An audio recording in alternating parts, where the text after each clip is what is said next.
In the last class, we were discussing about 3CNF SAT, that is satisfiability problem of 3CNF Boolean formula, and we proved that it is an NP-complete problem. Now we move on to click problem. We know what is meant by a click. So given an undirected graph, for example, G is equal to V comma E, we can define click as a subset V dash of, and we have this V dash, and each pair of this V dash is connected by an edge in E. Okay, so we can say that each pair in this V dash is connected by, there will be an edge connecting each pair of vertices in V dash, and this edge is taken from this capital E. In other words, how can we define a click? Click is a complete subgraph of G, because we are saying that between each pair of vertices have an edge. Okay, and that edge should be taken from this E. And we can also define size of a click. What is meant by size of a click? Size of a click is actually number of vertices it contains. Okay, number of vertices it contains. That is size of this click. And this click problem we are talking about, so here it is number of vertices, that is size of a click. Now we can say this click problem is actually an optimization problem. Okay, so here it is actually a maximization problem where we need to find out a click of maximum size in G. Okay, that is why it is an optimization problem and it is a maximization problem. So which means we need to find out a click of maximum size in this G. Click of maximum size.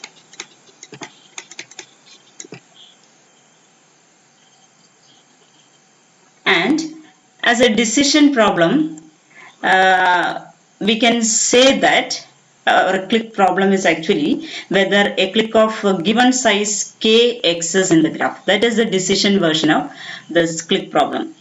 So given a graph, we can say, or we need to answer whether a click of a given size k, click of a given size k exists in the graph. Okay, so that is formally defined as, so we can define this as a language. So click is equal to the set such that we have the pair G comma K. So here G is our graph and K is actually size of a click. So such that G is a graph containing a click of size k. So click problem is, and the language for this click problem is equal to the set of all graphs which contains a click of size k.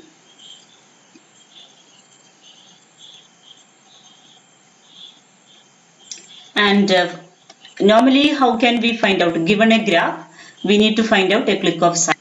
We need to decide that a graph contains a click of size k. So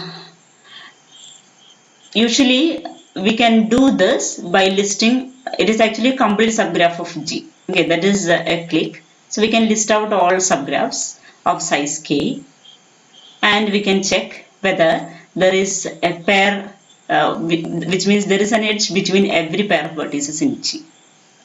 Okay, and this can be done in omega of k square, and we take v k nck.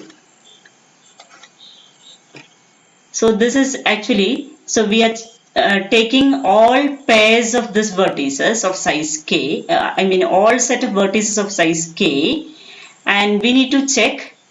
For checking each pair, we take k square, because k square vertices will be there in each click.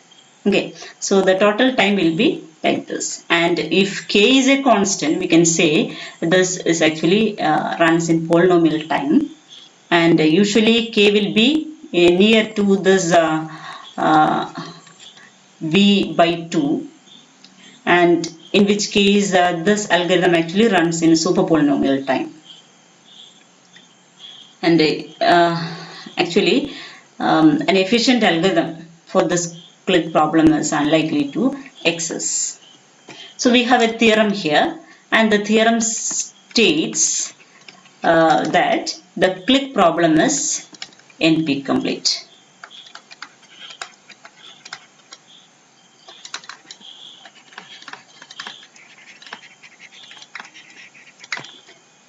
So we need to prove this. Okay, so and we know that for proving any problem to be NP complete, we have two steps. The first step is that we need to prove that click is actually in NP, and any problem, any non-problem in NP complete, that can be reduced to this particular problem. Okay, so we need to prove that click, this is U, click is element of NP for a given graph G is equal to V comma E. And how can we prove that click is element of NP? That is, click exists in NP. So we can take a subset V dash of V of vertices, and that can be given as a certificate for this click problem. Okay, and so this V dash is actually a set of subset of this V, and that is given as a certificate of or certificate for this G. And we can check whether V dash is a click in polynomial time by checking whether for each pair U element of V dash, the edge V comma U. Okay, if I am taking this pair, then U comma V in a vector graph, so V comma U actually belongs to this E. So we have a subset V dash, and that is given as a certificate for this graph, and that is a set of vertices. And what we can do is that, so this V dash has a size, and we take each pair from this V dash and we check whether there is an edge between them in E, in G. Okay, and we can say that this can be done in polynomial time. So which means the verification can be done in polynomial time. So surely click is in. And the next thing we need to prove is we need to take some non-problem in NP, and we need to reduce that to this click problem, and this reduction should be carried out in polynomial time. Okay, so we can take this 3CNF SAT, and we can say that that is polynomial time reducible to click. We need to prove this. This step alone is that if we can prove this 3CNF SAT is polynomial time reducible to click problem, which means we are saying that this click problem is NP hard. So there are two steps. One is click should be in NP and click should be in NP hard. Then click is NP complete. So given a 3CNF expression, that is the input to this problem. Okay, so we have a 3CNF Boolean formula, and we are reducing that to this click problem. So the algorithm is that given this 3CNF Boolean formula, we construct a graph from this, and suppose this 3CNF SAT or 3CNF Boolean formula is satisfiable, then corresponding to that truth assignment, we'll be able to find out a click from this graph. Okay, so the reduction algorithm begins with an instance of this 3CNF set, and that is phi.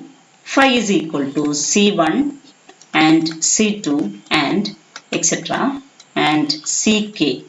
And this is a Boolean formula in 3CNF, and it has k clauses. C1 is a clause, C2 is again a clause, etc. So it has k clauses. Now,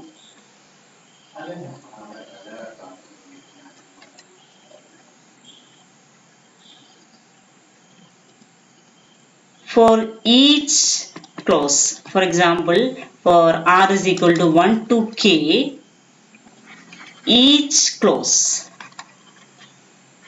that is CR, has exactly, it is a 3CNF expression, so each clause will have exactly 3 distinct literals. Okay, so this will have 3 distinct literals, and let it be L1R, L2R and L3R. And we can construct a graph G.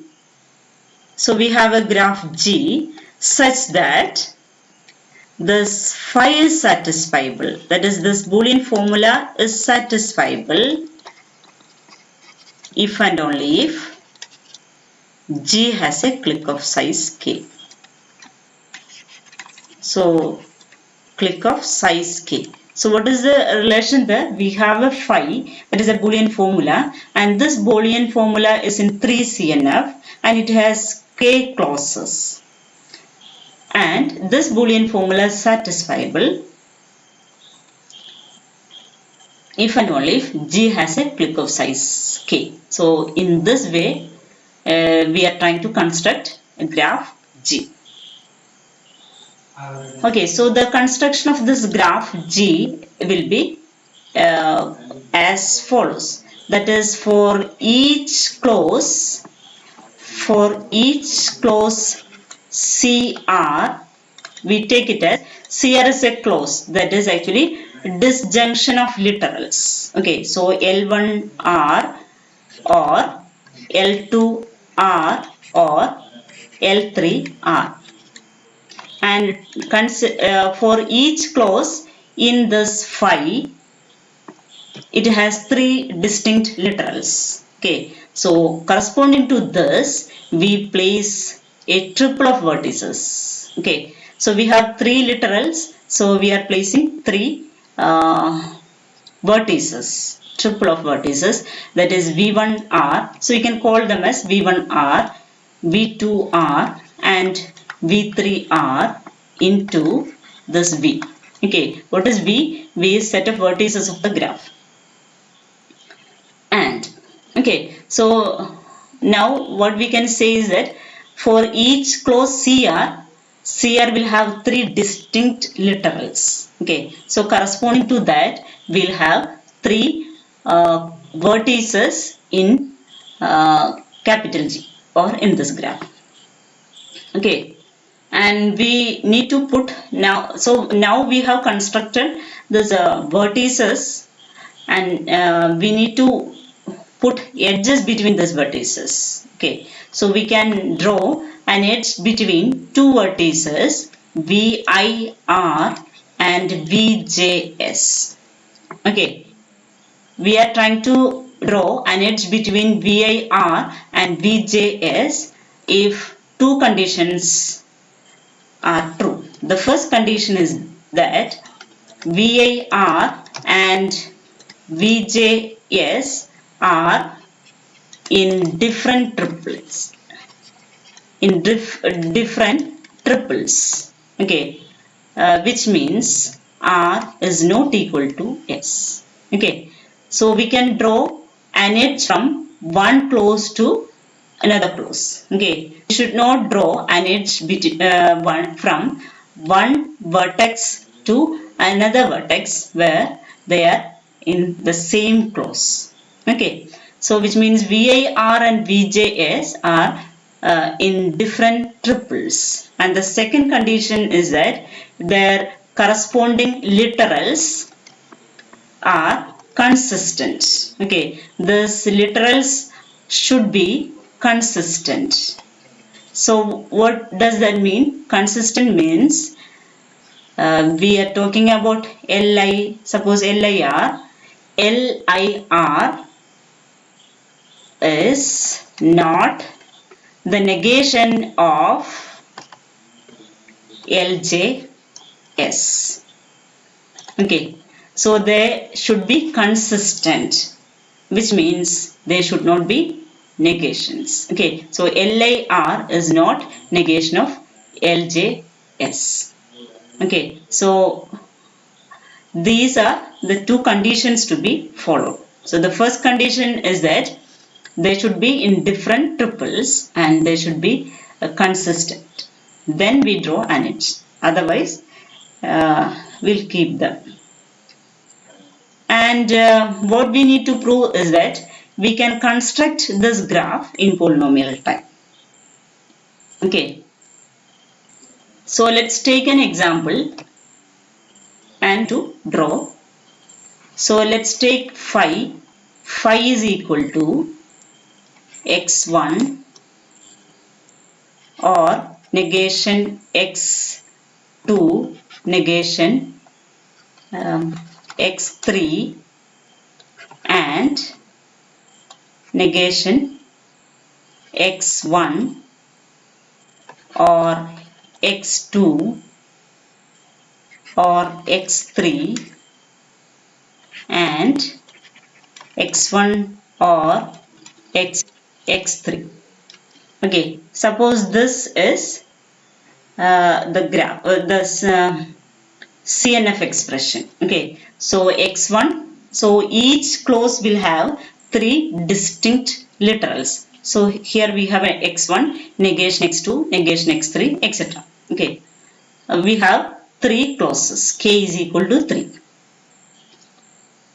So corresponding to each clause, we can have each clause will have three literals, which means the graph will have three vertices corresponding to each clause. Okay, so for example, C1. Okay, consider C1, that is x1 or negation x2 or negation x3. So we can draw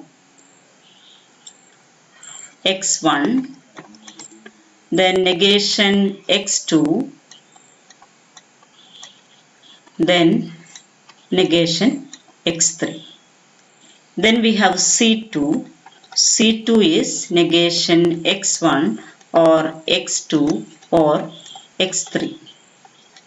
Okay, corresponding to that, we have negation x1, then x2 and x3. And what is C3? C3 is equal to x1 or x2 or x3.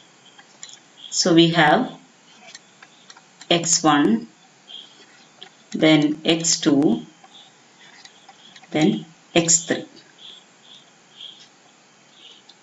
Okay, now we can draw an edge from one vertex to another, that is VIR and VJS, if these two conditions are true. The first condition is that they should be in different triples and they should be consistent. Okay, so you can draw an edge. You cannot draw an edge from negation x1 and x1. Okay, but you can draw an edge from negation x1 to negation x2 because they are in different clauses. Okay, so you can have edge from this to this.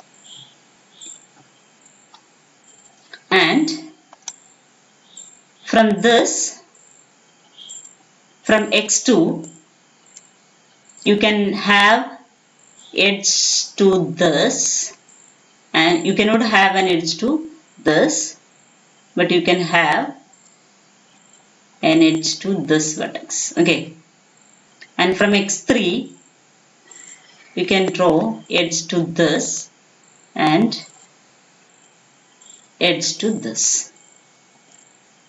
Okay, and again from negation x1 you cannot have edge to this, but you can have edge to this x2 and this x2 also, x3. Okay, from this x2 you can have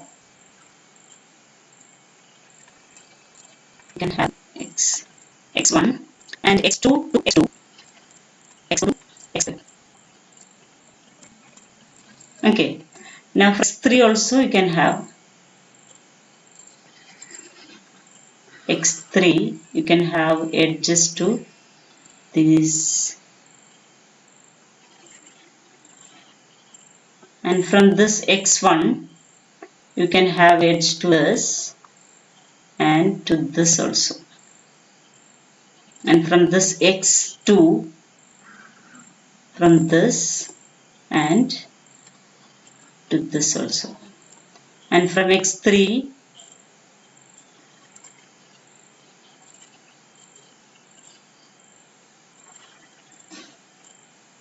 you cannot have an edge between them. Okay, this is the graph corresponding to this three.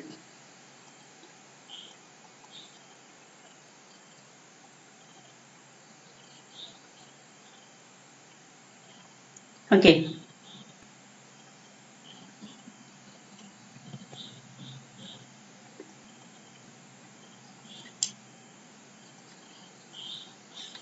now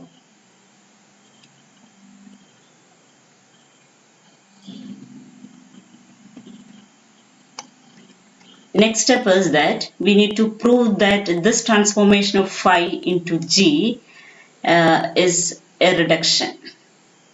Okay, this is actually a reduction, which means suppose phi has a satisfying assignment, then we'll be able to find out a clique. Okay, so first suppose that phi has a satisfying assignment. This Boolean formula phi has a satisfying assignment. Then each clause CR contains at least one literal LIR that is assigned to 1. Okay, so if phi has a satisfying assignment, it means that each clause is satisfiable. Okay, which means at least one literal in each clause is assigned 1.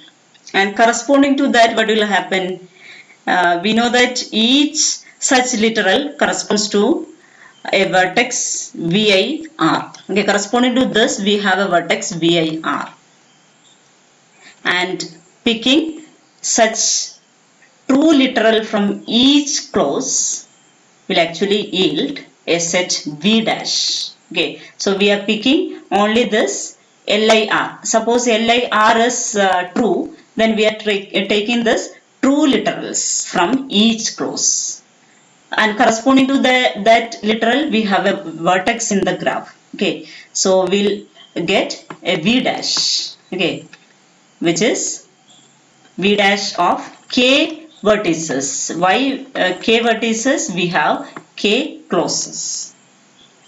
And we can claim that V is a clique. Which is V dash is a clique.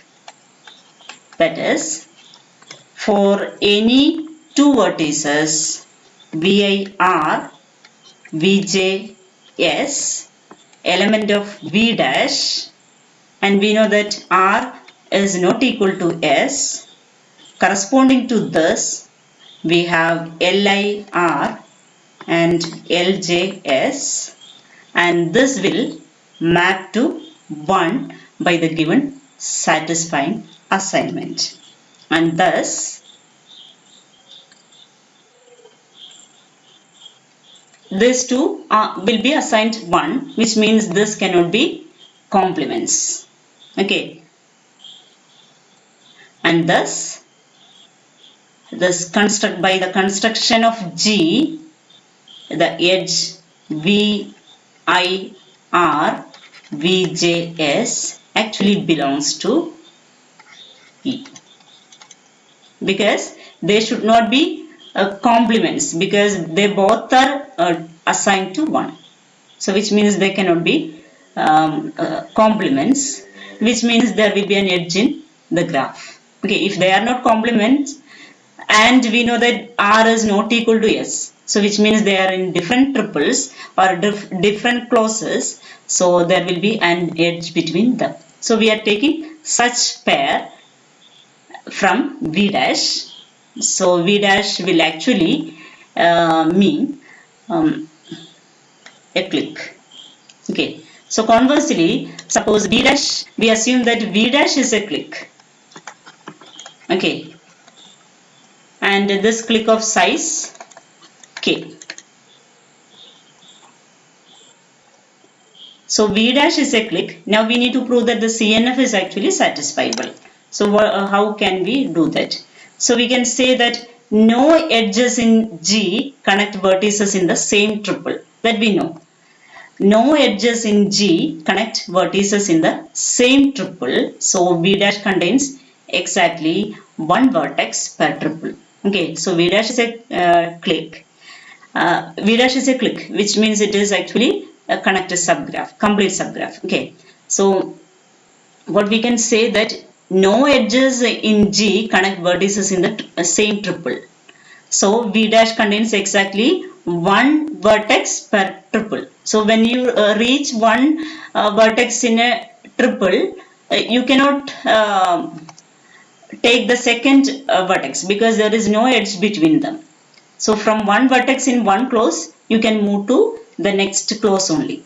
So that's why we can say that this V dash actually contains exactly one vertex per triple.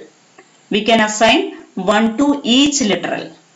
Okay, so we can assign one to each literal LIR such that VIR actually belongs to V dash, and we don't need to fear about whether we are assigning one to both a literal and its complement. That is not possible because there is no edge between inconsistent literals in this G. Okay, and each clause is satisfied, so phi is also satisfied. So what we say is that V dash is a clique of size, and we say that no edge in G actually connect vertices in the same triple. So V dash contains exactly one vertex per triple, and we can say that we can assign one to each literal such LIR such that VIR belongs to V dash. Okay, so when we pick each literal from each clause, we get a satisfying assignment. So which means each clause is satisfied. So the phi is satisfied. Okay, so that is if V dash is a clique, then this Boolean expression is also satisfiable.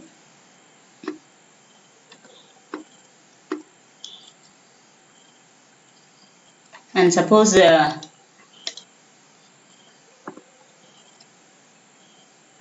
consider this graph.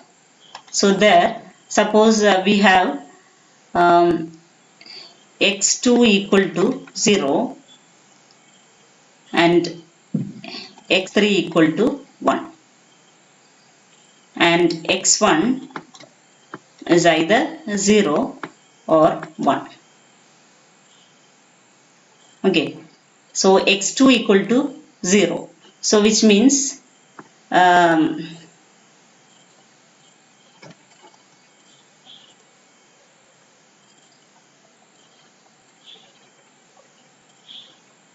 okay, so x1 negation x1 or negation x2,